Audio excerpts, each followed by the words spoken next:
It's crazy to me that right-wingers think that the New York Times is even remotely left-leaning. How do I summarize this? Can somebody help me? Mamdani once claimed to be Asian and African American. Should it matter? Zohran Mamdani's responses on a 2009 college application were criticized by his mayoral rivals. The blowback was dismissed by his supporters as a politically motivated attack. Okay, so the gist of it is this, basically. So Mamdani is a very multicultural person, right? He was raised until he was 7 in Africa, but he's what's his background? Is it Indian or is it Pakistani? I don't see race, so just help me out with this. I don't care. South Asian, African American, Punjabi, I think. Okay, okay, right. It was no, Gujarati. That sounds more, yeah. And a lot of Indian workers some time ago were brought into Uganda for like labor. So his family is ethnically Indian, which is one hell of a term to use because there's like a million Indian ethnicities. He was born in Uganda and he moved over to America. Do I have that? More or less. His mother is Hindu, his father is Muslim. And his father's black, right? Not only is his father black, his father's like taught on being black. He's taught like Black 101 at Columbia U or something like that, right? No? Oh, okay, I'm wrong on that. What did he teach? Yes, basically. Yes, basically. Well, that's close enough. He taught Black 101. There you go. Whatever, I don't care. He's more ethnically diverse than I am, okay? He's been back to Uganda throughout his life, too. I met him there back in 2012. Really? You met him there back in 2012? Huh, okay. That's cool. 2012, so he would have been like 20 then, I guess. He taught post-colonial studies. Okay, well, you know, he was college age. Well, 20's college age. Okay, so basically, in his Columbia U application, he listed that he was Asian and African American. It seems, and some people are like, well, he's not black enough. I don't care. So Asian, that's the Indian part, right? That counts. And then African American, he's African American in the sense that he's literally from Africa and now in America.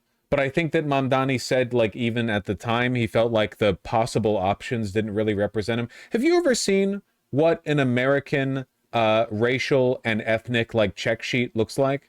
We only added Hispanic relatively recently. Like, there's not a lot of variance there. People often make jokes about Elon Musk and the African American thing, right? Obviously, Elon moving to America and becoming an American citizen makes him African American in the literal sense. We wouldn't say African American in the colloquial sense, because usually when people say African American, they're like twitchy white polo shirt wearing dads who feel like it might be racist to say black people around black people.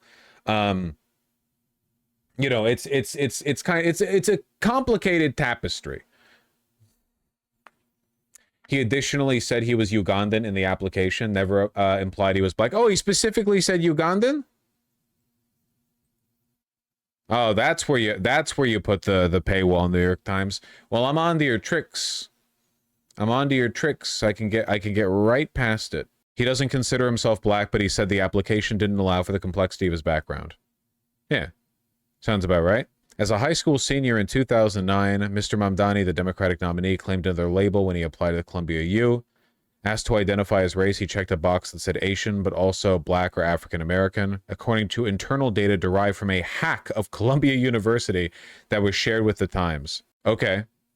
So anyway, why does this matter? Okay. So obviously, right off the bat, a New York Times article, several articles now, on like a leaked Columbia U a racial filing admission sheet for a person who filled it out when they were in high school. It's like nothing. It's like obviously fake outrage. The New York Times is partisan. They failed to endorse either Cuomo or Mamdani, but they're obviously anti-Mamdani.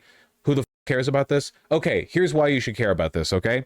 Because the source that the New York Times used in this article and then preserved the anonymity of is a neo-Nazi. The New York Times laundered a neo-Nazi attack against Mamdani and preserved their anonymity, elevating Mein Kampf shit into the artifice of the New York Times. You could do this. Now, I understand that in the world we live in today, this feels like this happens all the time, but you have to understand, this is literally a Nazi Twitter poster, like a Substack writing Nazi Twitter poster.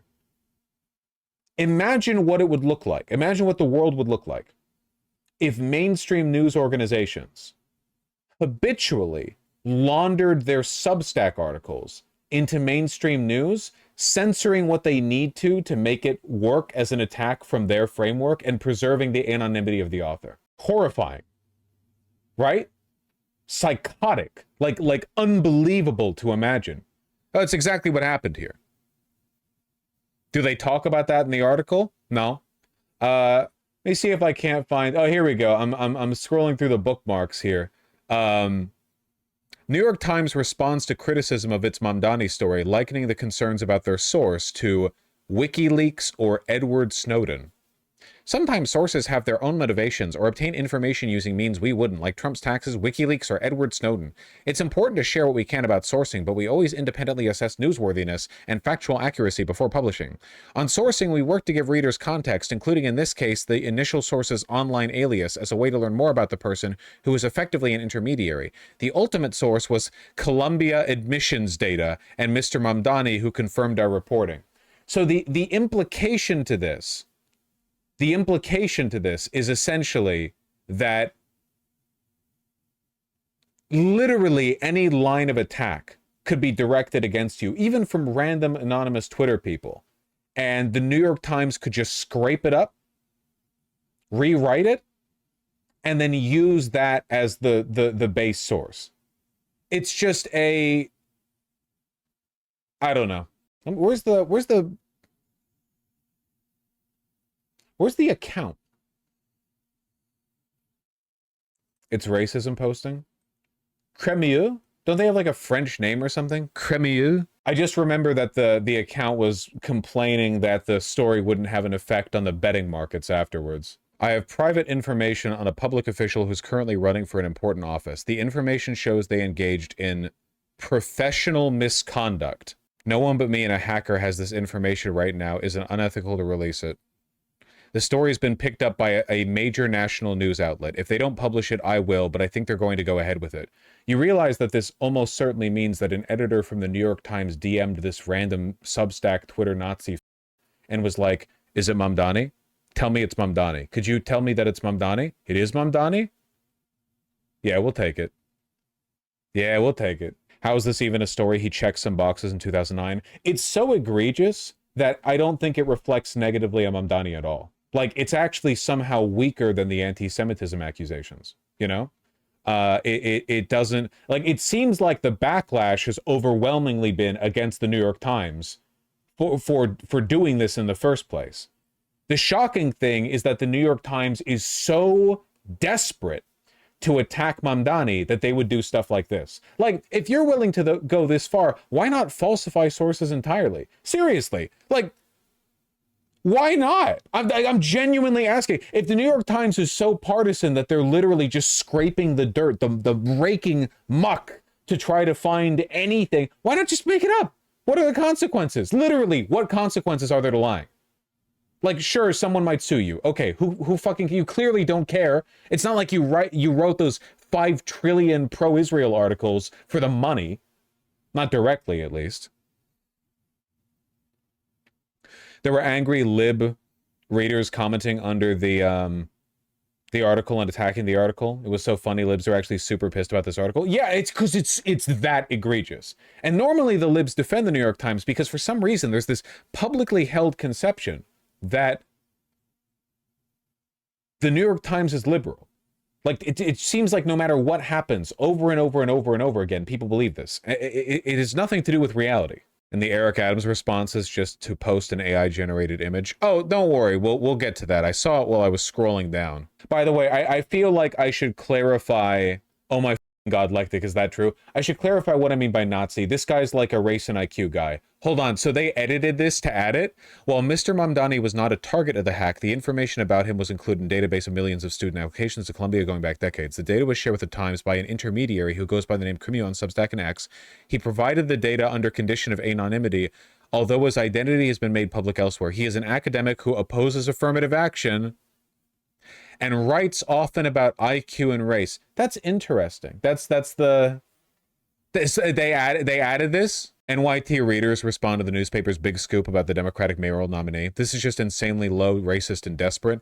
Glad to see they've just decided to be a tabloid. It sounds like he clarified it well enough with writing in Ugandan. Please do not do hit pieces on this man as one of the few sources of hope that most of us have in this country. Just stop. This does not feel newsworthy.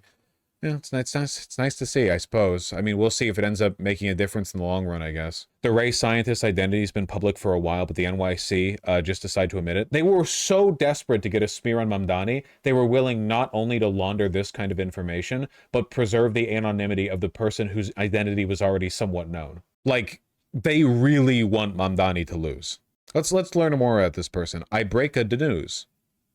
Elect the actual black guy. And there's Eric Adams. Giving us a charming smile. They closed the comment section because of the backlash the paper received. Guess it's not getting the reaction they expected. Oh my god. It's just weird. Like, what? Like, you're the New York Times. Why are you closing comments? You're the New York Times. Who cares? So 10,000 comments pop up. Okay? You're the New York Times. Literally. Like, who the cares? If you want to react, you can bet here. Will Eric Adams win the 2025 NYC mayoral election? Betting markets have not reacted to today's information pertaining to the New York City mayoral election. Oh yeah, this was the Eric Adams post. An AI image. Zohran Mamdani identified as Asian and African American on college application. Really riveting stuff. And then he just links the article. Received more death threats in the last few hours than I know what to do with. That's terrible. I do like the cat photos though. That's pretty cool. I saw this post. I've discovered you can literally just send important people pictures of cats, and for some reason they feel compelled to respond. I sent the CTO of Cloudflare a cat picture, and he responded with a cat picture. What the f is going on? That's good. I like that. I think that's cool.